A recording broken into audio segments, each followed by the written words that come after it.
সেদিনটা ছিল আমার জন্মদিন, কিন্তু জন্মদিনে যে এত ভালো এবং ভয়ঙ্কর ভয়ঙ্কর এক্সপিরিয়েন্স হবে ভাবতেই পারিনি। যাই হোক, এবার জন্মদিনটা একদম অন্যরকম হলো। যাই হোক, প্রথম থেকে ভিডিওটা শুরু করি। হ্যালো এভরিওয়ান, রাত্রেবেলা দেখো সবার প্রথমে হাজব্যান্ডের উইশ পেয়ে আমি তো মহা খুশি, কারণ আজ ছিল আমার জন্মদিন। তো দেখো, সকাল সকাল ঘুম থেকে উঠেই চলে এসেছি আমরা ওই বাজারে। আর এসেই এখানকার ফেমাস ঘুগনি মুড়ি আর 2 রকম চপ নিয়ে নিয়েছি। এটা খেতে মানে এত অসাধারণ ছিল। আমার হাজব্যান্ড আমাকে বললো এটা নাকি এখানকার বিখ্যাত বলা যায়, আর সবাই এটা খেতে খুব ভালোবাসে। ও যখন এখানে পড়াশোনা সূত্রে থাকতো, ও নাকি এখানে এসে প্রায় সময় এসে খুব খেত এই জিনিসটা।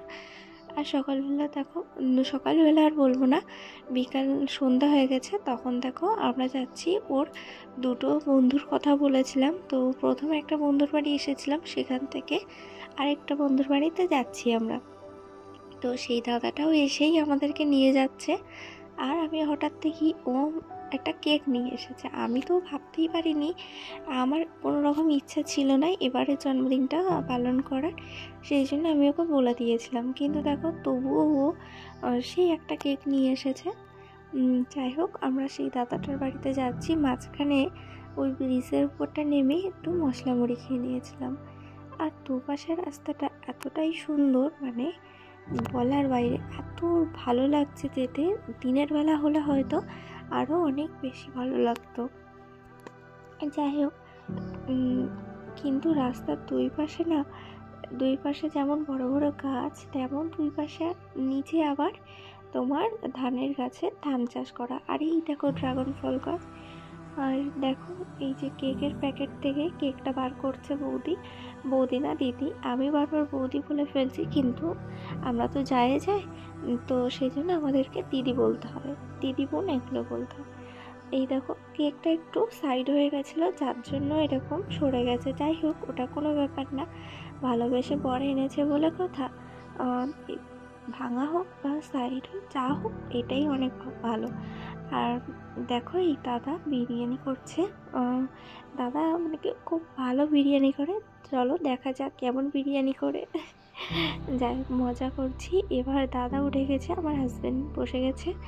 তো হাজব্যান্ড আর কি দেখে নিচ্ছে কীভাবে কী করতে হয়, এই আর কি। হাজব্যান্ড আমাকে বলেছে, আমার পর আমাকে বলেছে যে কোনটার পর কোনটা দিয়ে দেওয়া হচ্ছে, তুমি একটু ভিডিও করে রাখো, যাতে পরে আমি করতে পারি। সেই জন্য আমি ভিডিও করছি। কিন্তু আমার এতটাই কষ্ট হচ্ছে, আমার দাঁড়াতেও ভালো লাগছিল না, আর ভীষণ গরম লাগছিল ওখানে। তো খুব বেশি দূর ভিডিও করার আগে আমার কিছুটা ভিডিও করে চলে এসেছি সবাই মিলে। এখানে আমার বাবা মা শ্বশুর 2 ফ্যামিলি সবাই থাকলে হয়তো আরও ভালো লাগতো, কিন্তু কিছু করার নেই। দাদাকে দেওয়া হয়েছিল ভিডিও করার জন্য, সে তো ভিডিও অন করতেই ভুলে গেছে, সেই জন্য এই ছোট্ট একটুখানি ক্লিপ ছিল, সেটাই দিয়ে দিলাম।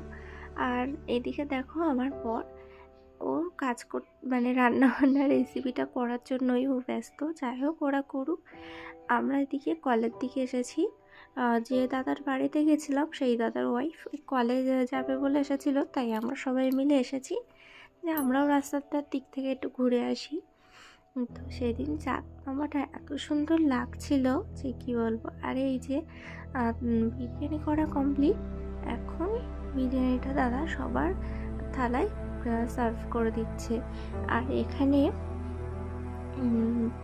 এটা খাওয়া শেষ করেই আমাদের তাড়াতাড়ি ঘুমিয়ে পড়তে হবে, কারণ এই যে দেখো 3টের সময় আমরা উঠে পড়েছি, 3টের মধ্যে উঠে রেডি হয়ে বেরিয়েও পড়েছি। আর আজকে বিরিয়ানিটা যা দারুণ হয়েছে, সত্যি বলতে দোকান থেকে এনে খাই এতটাও ভালো হয় না, এতটাই দারুণ হয়েছে। আমার তো ভীষণ ভীষণ ভালো লেগেছে।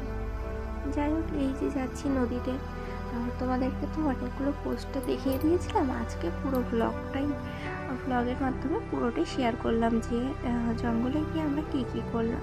হ্যাঁ, জঙ্গলে, কারণ প্রথমে আমিও জানতাম যে আমরা নদীতে যাব, কিন্তু আমরা যে নদী হয়ে যে জঙ্গলে ঢুকবো এটা আমি জানতামই না, জানলে হয়তো কোনোদিনও যেতাম না।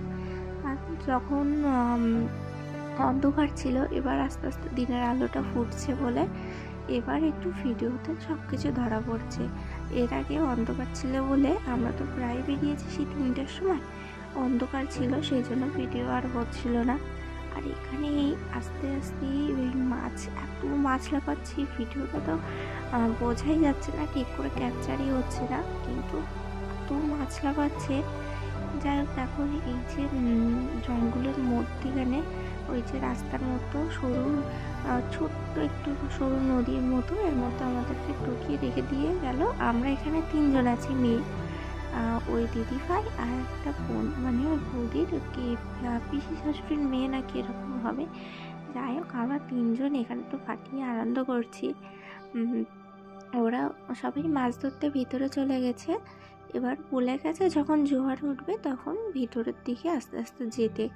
এখন ওই যে নৌকার নোড় না কি বলে না, সেটা ফেলে দেওয়া হয়েছে।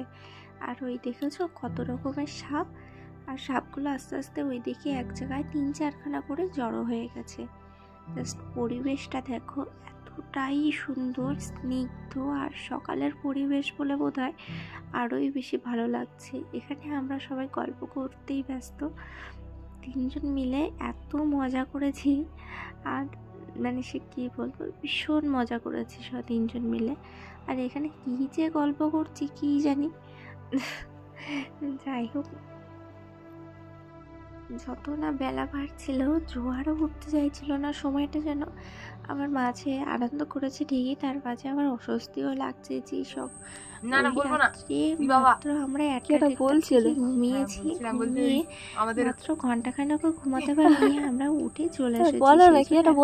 লাগছিল না, অস্বস্তিও লাগছিল। 3জন আমাদের এখানে আজকে একটা মর্মান্তিক ঘটনা ঘটে গেছে।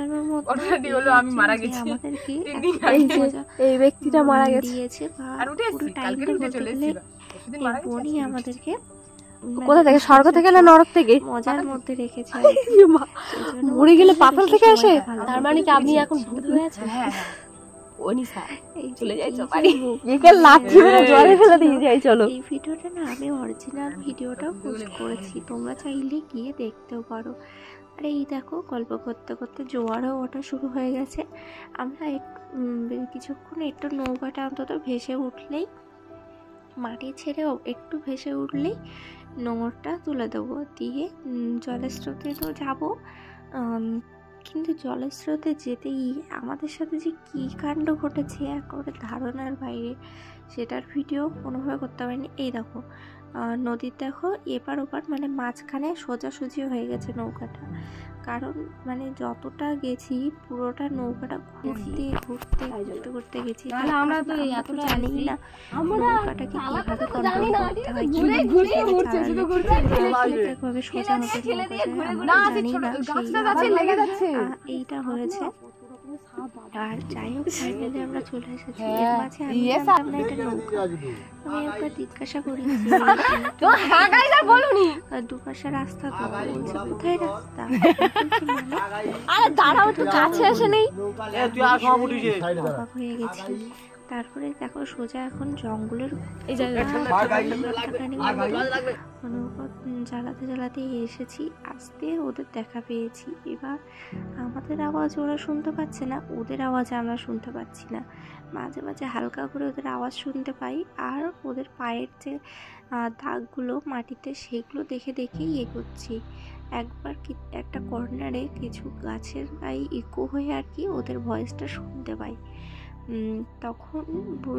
তখন আমরাও আওয়াজ দিই, ওরাও শুনতে পাই। তখন গিয়ে মানে একটু রিল্যাক্স হওয়া গেছে। মাঝখানে এতটাই ভয় পেয়ে গেছি, এতক্ষণ ধরে যাচ্ছি কোনো আওয়াজ দেখছি শুনতে পাচ্ছে না। এদিকে কিন্তু ওরা কাছাকাছিই আছে, আমরাও কাছাকাছিই ছিলাম।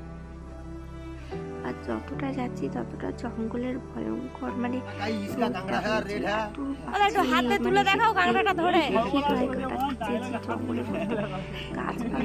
কেমন যেন দেখতে। কিছু লোকজন বলেছিল যে কিছুটা এক জায়গায় গিয়ে বলতে, তোমরা ওদের আওয়াজ যখন শুনতে পাচ্ছ তোমরা এখানেই দাঁড়াও, ওরা চলে আসতে পারবে। কারণ মেয়ে ছেলেদের ওই ভিতরে সমস্যা আছে, তোমরা এখানটায় নোংর ফেলে দিয়েছিলাম। আস্তে আস্তে ওই জায়গাটা গিয়ে আবার ডাক্তারকে আওয়াজ পেতে অসুবিধা হয়নি। আর এই জঙ্গলটা পেরিয়ে নাকি একটা নদী, তারপরেই নাকি বাঘের জঙ্গল। আমি তো জানলে মরে গেলেও বাবা এখানে আসতাম না। আর এই দেখো তুলে নিচ্ছে, কত বড় বড় কাঁকড়া দেখছো। আমার কিন্তু বড় বড় কাঁকড়াগুলো খেতে এই যে দাদাটাকে দেখছো, এই দাদাটার বাড়িতেই এসেছি এখন এই দ্বিতীয়বার। তো দেখো আজ যে ভিডিও করেছে, তো প্রথম দিন ওই দাদাটার বাড়ি এসেছিলাম। তো দেখো এই সব মাছ কাঁকড়াগুলো ধীরে ধীরে তুলে নিয়ে এবার বেছে নিচ্ছে। আর এদিকে আমার বর দেখো হাল চালাচ্ছে। হাল বলে তো আমার ঠিক খেয়াল নেই, আমার তো মানে হাল এইটুকুই মনে আছে। যাই হোক হাল এরকম 3 জন মিলে হাল বেয়ে যাচ্ছি সবাই মিলে। যাই হোক এখন একটু নিশ্চিন্তে আছি। যা ভয়টা না পেয়েছিলাম, এখন জোয়ার ওঠার পর অতটাও বা ভয় লাগছে না। কিন্তু যখন জোয়ার ছিল না, জল এত বেশি ছিল না, তখন যেন গায়ে কাটা দিচ্ছিল। আর মনের মধ্যে একটা ভয় ছিল, আচ্ছা বাঘ আসবে না বা কোনো জীবজন্তু আসবে না, তো ভীষণ ভয় পেয়ে গেছিলাম। আর এখানে দেখো বোট চলছে, খুবই ভয়ে মানে ওদেরকে হাত ধরে আমি দাঁড়িয়ে এইটুকু একটা ভিডিও ক্লিপ নিয়েছি। এর মাঝে আমি পড়েও যাচ্ছিলাম জানো, কারণ নিজেকে সামলানো যায় না যখন বোট চলে। খুব মানে সেই মাঝখানটা সোজা করে তক্তা দেওয়া থাকলে অসুবিধা হয় না সেই নৌকাগুলো, কিন্তু এখানে একটা একটা করে বসার মতো দেওয়া তো, তক্তা দেওয়া তো, ওই জন্য আর কি গাটা মানে নড়তে থাকে। আর নদীটা দেখো, জঙ্গলের রাস্তা থেকে বেরিয়ে এসেছি, নদীটা দেখো কতটা বড়। এখানে 4 মুখ না 3 মুখ ওরকম নদী, কিন্তু নদীটা মারাত্মক পরিমাণে বড়। মানে তোমরা হয়তো দেখেই বুঝতে পারছো যে কতটা বড়। আস্তে আস্তে দেখো আমরা যখন বেরিয়ে এসেছি, একটু মেঘ করেও না আসছিল। আচ্ছা তোমরা কে কে এরকম জঙ্গলে গেছো বলো তো? আচ্ছা যদি কেউ গিয়ে থাকো না, কমেন্ট করে জানিও, আমারও খুব ভালো লাগবে যে তোমাদের এক্সপিরিয়েন্সটাও কেমন হয়েছে জানিও, আমারও দেখে ভালো লাগবে আর কি। আর এত খিদে পেয়ে গেছে, প্রায় 9টা 9:30 বেজে গেছে। এই বোর্ডটা যার, সেই কাকু একটা প্যাকেটে করে মুড়ি চানাচুর এনেছিল। সেই মুড়ি চানাচুরটা সবাই মিলে ভাগাভাগি করে খাচ্ছি। আমরা তো অন্যের মধ্যে ঢেলে নিয়েছি। নিয়ে এখন এই দাদার বাড়ির থেকে, প্রথমে যে দাদার বাড়িতে এসেছিলাম সেই দাদার বাড়িতে দেখো চলে যাচ্ছি মা, এবং সাথে কিন্তু অনেক মাছ দিয়ে দিয়েছে। আর ওই দেখো কাশফুল। ভিডিওটা তাহলে আজ এখানেই শেষ করছি। অনেক অনেক বড় একটি ভিডিও তোমাদের সাথে শেয়ার করলাম, কিন্তু আশা করছি তোমাদের সবার খুব ভালো লেগেছে। শেষ পর্যন্ত দেখে থাকলে অবশ্যই কমেন্টে একটা লাভ তোমরা দিতে পারো, আর ভিডিওটি শেয়ার করতে পারো। সবাই ভালো লাগলে লাইক কমেন্ট শেয়ারটা অবশ্যই করো। ভিডিওটা আজ এ পর্যন্ত। সবাই খুব খুব ভালো থেকো, সুস্থ থেকো, টাটা।